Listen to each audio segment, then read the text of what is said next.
৬ বছর পর আবারও ডাকসু নির্বাচন। ঢাকা বিশ্ববিদ্যালয়ে শিক্ষার্থীদের সবচেয়ে কাঙ্ক্ষিত ও প্রতীক্ষিত নির্বাচন।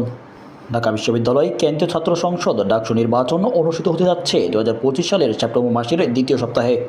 19 জুলাই ঘোষণা করা হবে নির্বাচনের তফসিল। আজ রোববার 20 জুলাই বিশ্ববিদ্যালয়ের সিনেট ভবনে অনুষ্ঠিত এক সভায় এ তথ্য জানানো হয়। ডাকসুর প্রধান রিটার্নিং কর্মকর্তা অধ্যাপক ডক্টর মোহাম্মদ জসিমউদ্দিন তিনি বলেন, 19 জুলাই তফসিল ঘোষণা করব। এরপর 40 থেকে 45 দিনের মধ্যে নির্বাচন অনুষ্ঠিত হবে।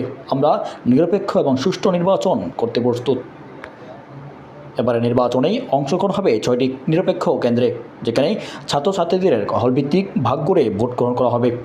কার্জন হল কেন্দ্র সলিমুল্লাহ 21 ও ফয়জুল হক হলে, শারীরিক শিক্ষা কেন্দ্র জগন্নাথ জহুরুল হক সলিমুল্লাহ হল, টিএসসি ছাত্র শিক্ষক কেন্দ্রে রোকেয়া শামসুন নাহার সুফিয়া কামাল হল, নাবিক ক্লাব কেন্দ্র কুয়েত মৈত্রী ফজিলাতুন্নেসা ও মুজিব হলে, সিনেট ভবন কেন্দ্র এএফ রহমান মহসিন বিজয় এবং 71 হলে, উদয়ন স্কুল অ্যান্ড কলেজ কেন্দ্র সূর্য সেন জিয়াউর রহমান শেখ মুজিব ও কবি জসিমউদ্দিন হল। 2019 সালের পর দীর্ঘ 6 বছর ধরে ডাকসু নির্বাচন অকার্যকর। এই নির্বাচন ঘিরে শিক্ষার্থীদের প্রত্যাশা একটি স্বচ্ছ, গণতান্ত্রিক ও অংশগ্রহণমূলক নির্বাচন। ডাকসু 2025 শিক্ষার্থীদের ভোটে গঠিত হোক শিক্ষার্থীদের সরকার, এই প্রত্যাশা ঢাবি সকল শিক্ষার্থীদের। নবখবর নিউজ ডেস্ক।